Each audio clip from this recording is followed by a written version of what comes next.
Nangin kontrobersyal ang raid nga ginpatigayon sa kapulisan sa idalom sang Iloilo Police Provincial Office sa puluyan sa magutod nga baryo sa Barangay Agtabo, Pasig City sa Agosto 12. Magluwas nga ginakusaran sang pamilya nga planted ang recoveries, ginpahayagman nga nadulaan ang mga inisang kwarta. Ang insidente nakalabot sa House of Representatives sa ganigin patawag sa isa ka inquiry ang mga opisyales ng PRO6 kagay PPO. Sa pihak sa mga aligasyon nangin mapag-unaman ang panindugan sang kapulisan nga lehitimo ang operasyon. Kaangot sa sininga issue, makaupod ta subong aga ang direktor sang Iloilo Police Provincial Office, si Colonel Ronaldo Palomo. Good morning, Colonel Palomo. Kag-welcome sa GMA Regional TV Early Edition.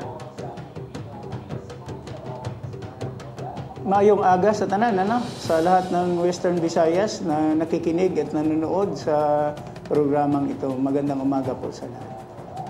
Sir, una gid, ano ang nangin reaksyon mo sang imo na ibaluan nga nakalabot sa House of Representatives ang issue kaangot sa inyo ginpatigayon nga raid sa Barangay Agtabo, Pasig City? Sa ako naman, as a provincial director, there is nothing wrong in calling that to the House of the Congress. But ang point lang naman dira is the Congress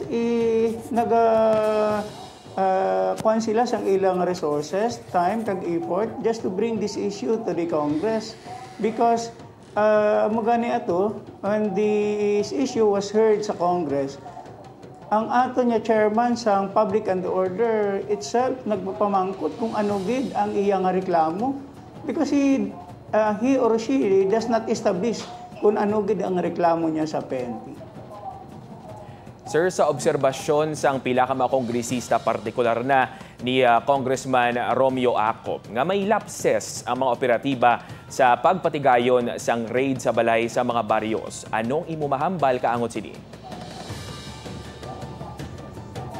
That is the own interpretation of our good congressman, no? Because anybody could have its own interpretation as to the police operational procedure.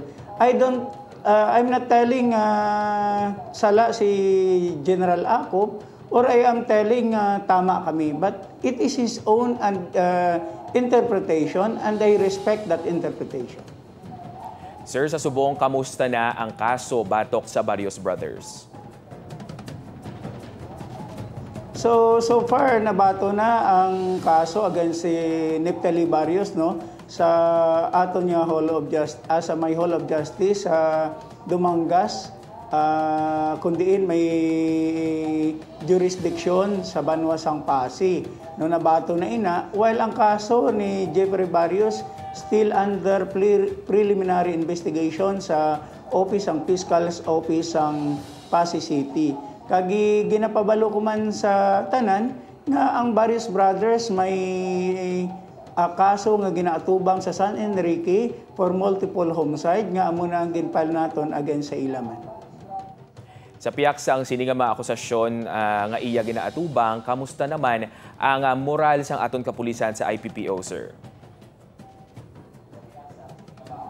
Ang aton nga ang mga kapulisan naton labi na gid ang nag-upod sa aton dito sa House of Congress, no, are very happy sa ginpakita sang aton regional director nga pagsuporta, no, kagi pag-back up gid sa aton mga kapulisan. At the same time, nakita man naton sa ilang mga mata nga makita mo gid nga wala gid sila nagiduha-duha sa pag-ubra or hinulsol nga nag-ubra sa tong hitabo sa Barangay Agtabo, Pasig City. Sa mga pumuluyo to, sir, sa Iloilo Province, kati mix ang comments, mix ang reaction, no? Ano ang imong mensahe nga gusto ipalabot sa ila?